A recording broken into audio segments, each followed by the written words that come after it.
Then the king said, I truly believe that this will be the best knight in the world, or he will be the worst, because his life will not last long. And by the faith I owe chivalry, I will not allow that to happen. Since fortune has allowed you to be victorious, you should content yourself with the battle prize. And he would not hear another word. Then the hermit said, Tell me, since you have spoken so much about this constable, who was honored above all the knights? Trnt was quiet and would not reply. Trnt, my son, said the hermit, why don't you answer my question? A knight named Deiphobus stood up and said, Sir, I will tell the truth. The one judged best in all the battles was Trnt LeBlanc. He was also the first to receive the order of chivalry from the king, and he was the first to joust.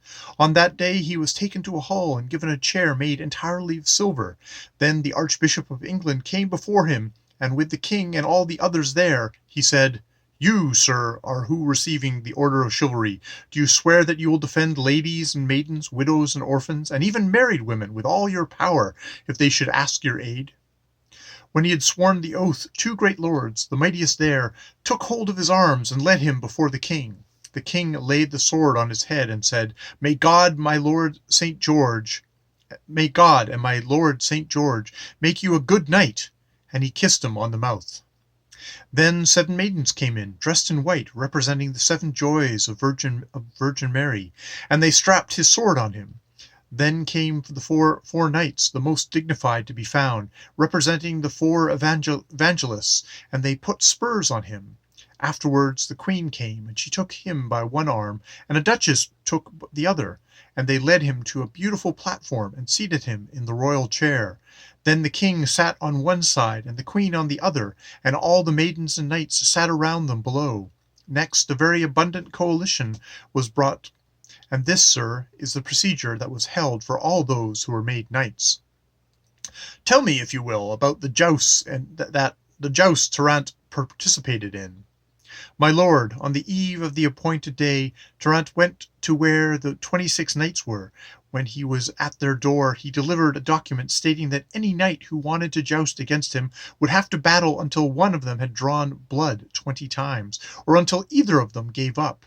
His conditions were immediately accepted, and we returned to our lodgings. The next day all the maidens came for him and took him to the list, fully dressed in his armor. The king and queen were already on the cenotaphs when Trnt came in, completely covered with armor, except for his head. In his hand he held a fan that had the crucifixion of Jesus Christ painted on one side, and the figure of Our Lady painted on the other. When Trnt was in the middle of the field, he made a deep bow to the king and queen, and then he went to each of the 4 corners of the list, and made the sign of the cross at each corner with the fan. He found the defender at the far end of the list, and Trnt went to the other end of the field. When everyone was quiet, the king ordered them to begin. Quickly they dug in their spurs, lances in the sockets, and they clashed so fiercely that their lances flew to pieces. Afterwards they turned and charged many times with many singular encounters. On their 20th turn the defenders struck the beaver of Trnt's helmet and bent it, wounding him in the neck. And if the lance had not broken, our knight would be dead. He and the horse fell to the ground. Trnt quickly got up, and another horse was brought to him that was better than the first, and he begged the judges to give him permission to get another lance. Trnt had a very thick lance brought to him, and the other man did the same, and they clashed with a mighty blow, and Trnt's lance passed completely through the other man, so that he fell to the ground dead. The maidens took Trnt's horse by the reins, and led him with honor back to his lodging. They removed his armor, and looked at the wound on his neck, and they made the doctors come to care for him. The maidens tended to Trnt very well, because they were very happy that the first knight to joust for a maiden had been the victor. The king and all the great lords went into the palisade, where the dead knight lay, and with a great procession they carried him to the church of St. George, where they had a chapel for those who died jousting, and in this chapel only knights could be buried. My lord, when Trnt was well again, he gathered all his company once more, and we went to the 25 knights. He gave them a written document stating that he wished to fight a knight on foot and to the death, and they accepted. Trnt went into the list armed in the normal fashion, with an axe, a sword, and a dagger. When they were inside the pavilion, everything necessary was prepared.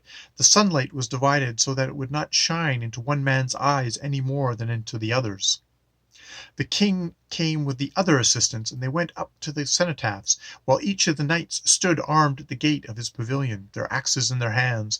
When they saw the king, they knelt to the ground on one knee, paying deep reverence to the king and queen, which showed plainly that they were very worthy knights. And all the maidens knelt on the ground and begged our Lord to give victory to their knight. When the people were quiet, the trumpets sounded, and the heralds cried out that no man or woman should dare speak, cough, or make any noise at all under the penalty of losing their lives. When the announcement had been made, the two men came at each other, using their weapons so valiantly that it was impossible to know who was winning. The battle lasted a long time, and because the defender was so hard pressed, he grew short of breath. Finally, he reached a point where he could no longer hold up his axe, and his face showed that he would prefer to make peace rather than do battle. When Trnt saw the condition of his adversary was in, he took his axe with both hands and gave him such a blow on the helmet that he stunned him, and the man could not keep his footing.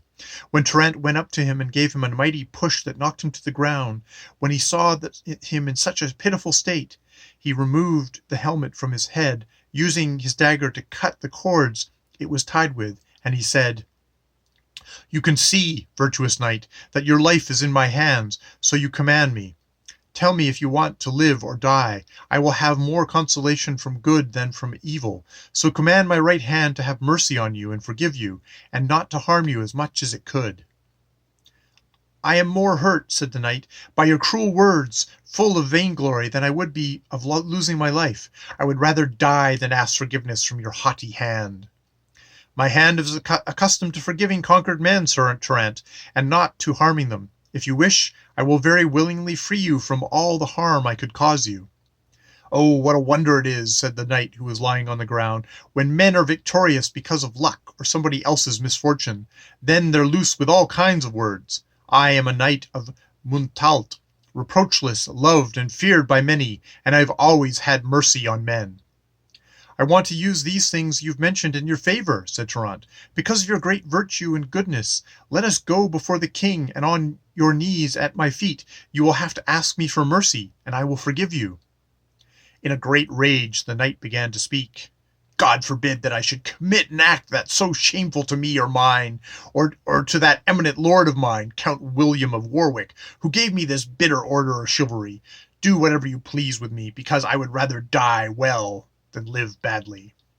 When Trnt saw his ill will, he said, "All knights who want to use arms to acquire renown and fame are cruel, and have their seat in the middle of hell." He pulled out a dagger and struck with the point of it in his eye, and with his other hand he gave a mighty blow to the hilt of the dagger and made it come out the other side of his head. What a valorous knight this one was, preferring death to shame and the vituperation of all other knights.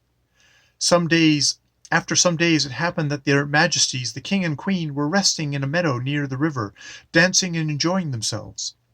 A relative of the queen, named Fair Agnes, was there. She was the daughter of the Duke of Berry, and the most graceful maiden I have ever seen. My lord, on that day this Fair Agnes wore a very pretty bauble between her breasts. When the dances were over, in the presence of the king and queen and all the knights, Trnt went up to the genteel lady, and kneeling, he said, "My lady, knowing of your great worth in lineage as well as beauty, grace and wisdom, and all the other virtues that can be found in a body more angelical than human, I would like to serve you. I would consider it a great favor if you gave me the bauble you're wearing between your breasts. If you give it to me, I will accept it and wear it in your honor and service. I swear before the altar on the order of chivalry to combat a knight on foot or on horseback to the death, armed or unarmed." "Oh, Holy Mary would be with me," said Fair Agnes. "You want to joust to the death for such a small thing of so little value? So that you will not lose the prize of your good works and the order of chivalry, I shall willingly consent in the presence of the king and queen. Take the bauble with your own hands." Trnt was very happy with the reply of Fair Agnes. Since the bauble was tied on her dress straps, it could not be removed without untying them, and when he did, his hands could not help touching her breasts. Trnt took the bauble in his hand and kissed it. Then he fell to his knees and said, "I give you many thanks, my lady, for this great gift. I am happier with it than if you had given me the entire kingdom of France, and I swear to God that whoever takes this bauble from me will leave his life in my hands." And he put it on the crest of the cap he wore.